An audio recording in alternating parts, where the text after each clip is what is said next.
कई बार लोग कहते हैं कि जो भगवान की पूजा पाठ करते हैं, खूब भगवान की भक्ति करते हैं, उनके ऊपर संकट क्यों आते हैं। तो ऐसा क्यों होता है और उनके ऊपर ज़्यादा संकट आते हैं, ये भी देखा जाता है। इस विषय को समझाने के लिए हम एक छोटी सी कहानी आप लोगों को बताएंगे, जो कि मेरे जीवन में मुझको बहुत अधिक प्रेरणा जिससे प्राप्त हुई है। एक बार की बात है, एक गरीब आदमी था।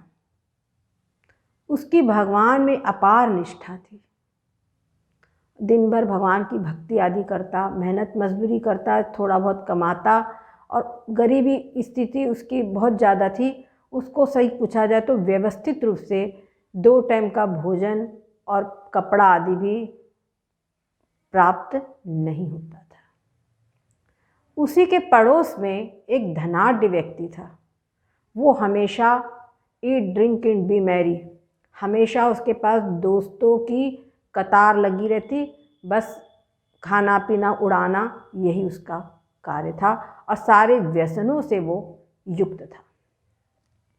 अक्सर वो धनी आदमी इसको चिढ़ाया करता, वाह रे बड़ा आया भगवान की पूजा पाठ करने वाला, मेरे को देखो चैन से सोता हूँ, खाता पीता मौज करता हूँ, कोई भगवान नवन, ये भगवान की ज़्यादा पूजा करते हैं इसलिए इस पर ज़्यादा दिक्कत आती, कभी कहाँ है तेरा भगवान। इस प्रकार से उसका मखौल उड़ाया करता। उसकी बात सुन करके यद्यपि उस गरीब आदमी को कष्ट होता, लेकिन फिर भी उसकी उपेक्षा कर देता और वो अपने काम में लगा रहता। एक दिन ये गरीब आदमी कहीं जा रहा था। रास्ते में उसको एक बहुत बड़ा कांटा लग गया।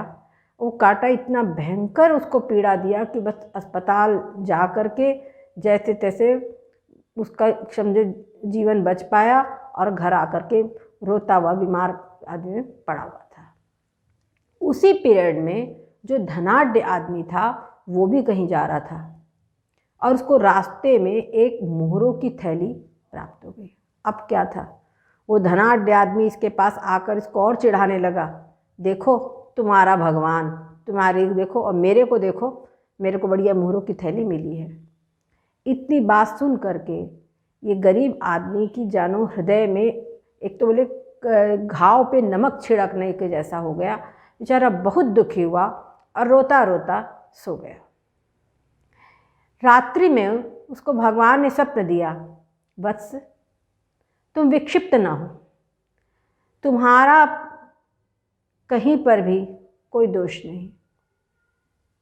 वत्स, वास्तव में तुम्हारे पिछले जन्मों के ऐसे कुछ बुरे कर्म थे जिनके कारण कि तुमको इस जन्म में जिस समय पर तुमको कांटा लगा है उस समय तुमको शूली का कष्ट होना था।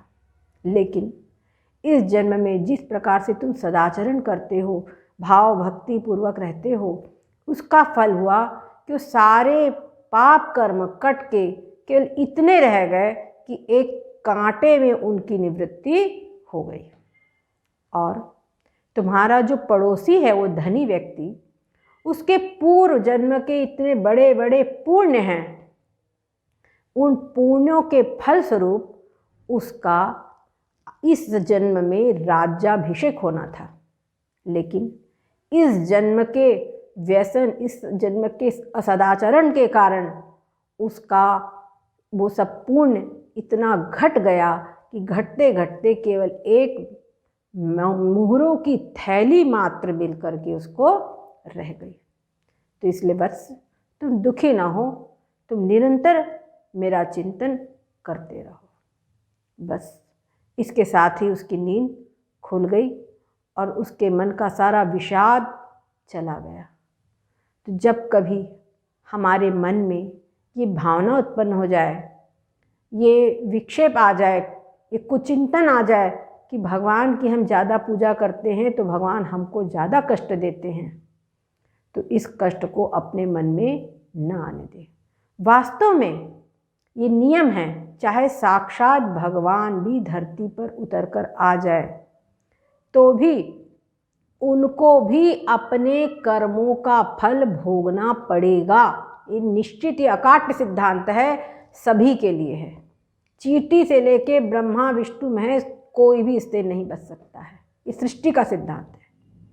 अब ऐसी स्थिति में हम कैसे बच सकते हैं? हाँ, इतना जरूर होता है कि भगवत चिंतन जो करता है, उस भगवत चिंतन करने वाले व्यक्ति के जो अनेकों जन्म में उसको कष्ट भोगने थे, अनेकों जन्म लेकर के वो सारे कष्ट उसको एक ही जन्म में दे दिए जाते हैं, उनका फल उसको एक ही जन्म में प्राप्त हो जाता है, जिसके कारण उनके अनेकों जन्म का पत्ता सब साफ हो जाता है और अन्य जन्म उसको लेने नहीं पड़ते।